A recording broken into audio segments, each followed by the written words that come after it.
So in the beginning, there were four beings: Chasm, Tartarus, Earth, and Eros. Chasm was the black abyss of space. Tartarus was the deepest depths of the underworld.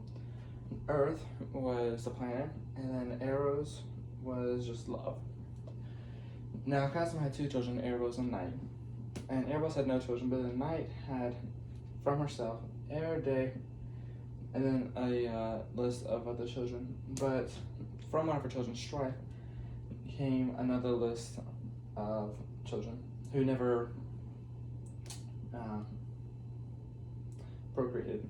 Now, Tartarus, and Earth had one child, Typhoeus, and then Earth by herself gave birth to the sea, the mountains, the nymphs, or some of them, and heaven. And then from Earth and heaven, they had a child, well, a few of them actually, and they had Kronos, Rhea, the Cyclops, Kodos, Briareos, Gyges, and Oceanus. And then Tethys had a child with Oceanus, and they actually had multiple children. They had a list of rivers, and then some nymphs, and the nymphs came into play later on in the genealogies. And then they also had an unnumberable amount of Oceanids. Now, if we come back to over here with the sea, the sea had five children: Eurbia, Nereus, Thomas, Phorcys, and Ceto. Now, Nereus had a lot of children with Doris, and they're all listed here. Then Earth and Heaven had some children, and two of the children, Kronos and Rhea. Well, Kronos was the first one, and Earth was tired of Heaven because he was eating all of the other children and the Titans, and so Kronos castrated his father and flung the bits across the earth. And when the blood hit the earth, it gave birth to Erinyes and the giants. And then when it landed in the water, white sea foam came up and Aphrodite was born.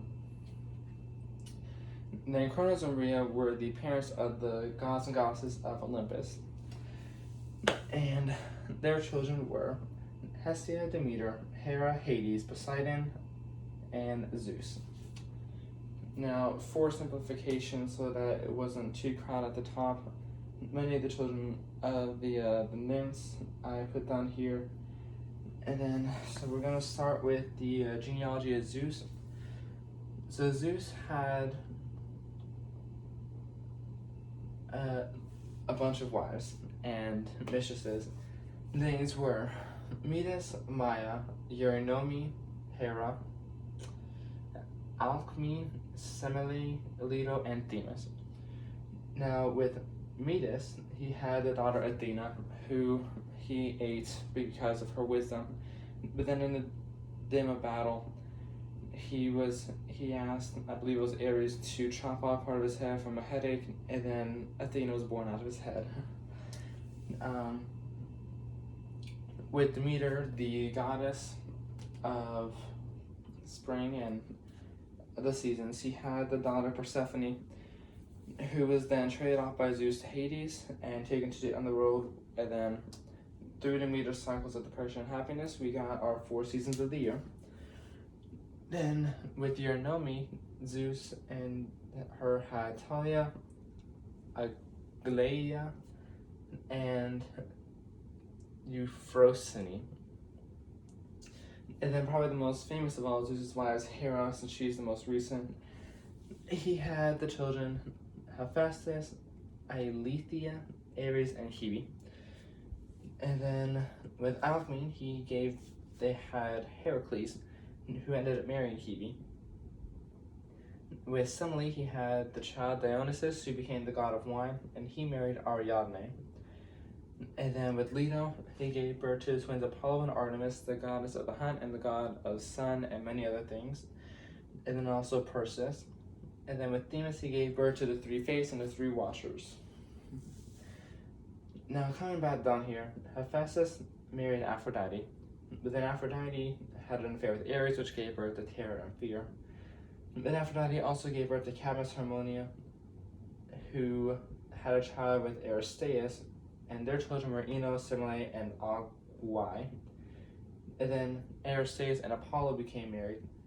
Then Apollo also gave birth to Circe and Aeetes.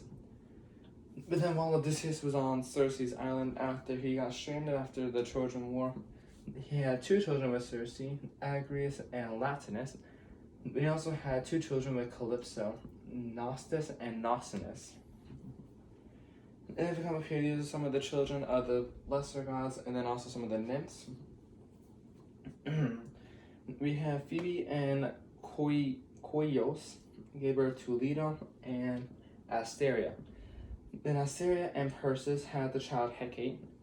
Then we have Iapetos and Clymene had 4 children: Atlas, Menoetios, Prometheus, and Epimetheus. And Atlas became the person who held up the world. We have the river Styx and Pallas, and they gave birth to Strength, Aspiration, Victory, and Power, which were 4 children that were given to Zeus to embody his power.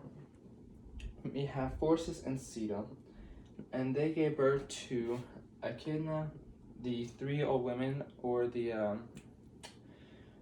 were the ones that gave prophecies to many of the heroes, and then the 3 Gorgons. And the most famous Gorgon, Medusa, she was decapitated, and out of her neck sprang, where'd you go? There we go. Chrysaor and the Pegasus. But then Chrysaor and Callirrhoe decided to have a child, and their child was Geryoneus. Then if we come back to the other side, Echidna and Typhon had 4 children.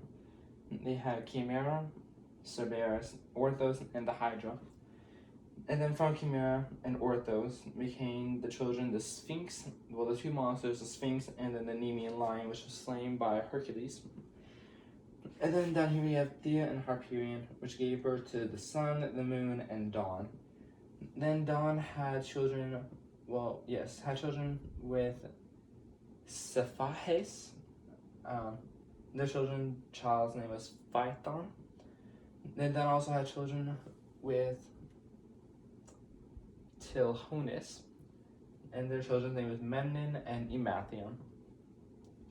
Then her last children were with Astraeus, and they were the morning star and the winds.